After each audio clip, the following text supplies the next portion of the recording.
আমার তো একবারে সর্বশান্ত হয়ে গেছে। কেরে কি এসে খুইলা কর না হলে আমি বুঝবো কেমনে?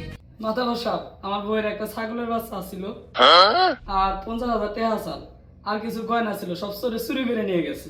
ঠিক আছে, তুই এক কাম কর, তুই সন্ধ্যাবেলা আসিস, ওটা আমি দেখতে পাইছি। ঠিক আছে মাতাবর, আপনি দেখেন।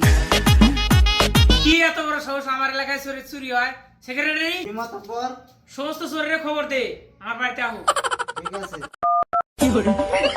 তুই সাকিব ওই রবিলের সাথে করে নিয়ে ওই মাতাব্বরের বাড়িতে আয়। আসসালামু আলাইকুম। ওয়ালাইকুম সালাম। মাতাব্বর সাহেব কি করবেন তাড়াতাড়ি কর, আমার একটু তাড়া আছে, কাল যাইতে হবে। তোমরা সবাই তো জানো যে রবির বাসা চুরি হইছে। মাতাব্বর শুনছি। তোমাকে আজকে একটা গল্প শোনাবো। দেরি করেন না, চালু কর। আমি হারবার বসে স্বপ্নে দেখি ধ্যাৎ, শেষ করবা দে তোর আগে আসছে। একটা লোক 5 বস্তা স্বর্ণ, 5 বস্তা ছাগল, 5 বস্তা টেহে আরো অনেক কিছু নিয়ে যাওয়া হাতে ছিল, হেসরি নিয়ে গেছে।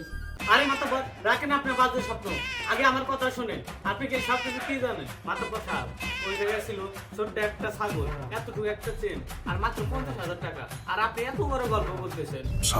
আচ্ছা তুই বুঝলি কেমনে? তুই কি করে আসিলি? আল্লাহ, তুই আর ঠিক মতো ধরা খাইছিস, মনে হয় আমার জিনিসটি পাও। তাহলে আমি না মাতাব্বর, আমার বন্ধু না, মানে মাতাব্বর তো জায়গা মতো ধরছে। এই শোন, আমি এটাই বুঝি না, কেরা কেরা নিছে পুরো কথা বল। শালা লিংটির ভূত মনে হয় আমারও ধরা খেলাইব। মাতাব্বর সাহেব আমি আর আমার বন্ধু সাকিব।